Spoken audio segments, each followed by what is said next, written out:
Nasa puso ng Batangas ang isang nakatagong yaman ng kasaysayan ng Pilipinas, ang Bayang Pamana ng Taal.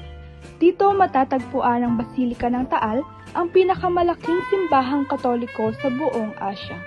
Isang napakatayog na simbolo ng pananampalataya, tibay at galing ng mga Pilipino. Itinayo ito noong ika-19 na siglo.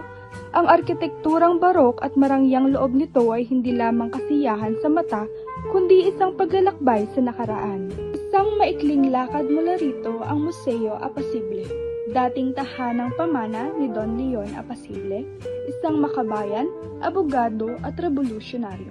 Ang bahay na ito ay hindi lamang kahoy at bato, isa itong buhay na kabanata ng revolusyon. Lumakad sa mga pasilyong minsang tinahak ng mga dakilang isipan, pagmasdan ang mga relikya ng nakaraan, at damhin ang diwa ng henerasyong lumaban para sa ating kalayaan. Ang Taal ay higit pa sa isang destinasyon. Isa itong karanasan.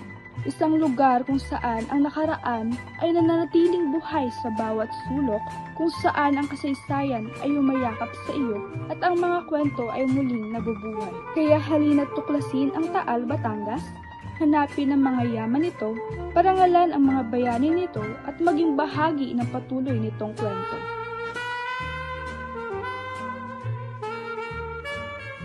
At sa isa sa mga kaakit-akit na bahay pamana ng Taal, matatagpuan ang isang paraiso para sa mga mahilig sa sining at fotografiya, ang Taal Galleria.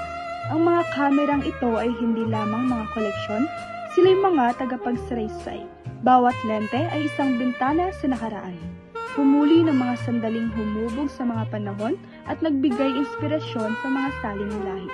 Hindi lamang ipinapakita ng munting galeryang ito ang lokal na sining, kundi naglalaman din ito ng bihirang koleksyon ng mga vintage na kamera.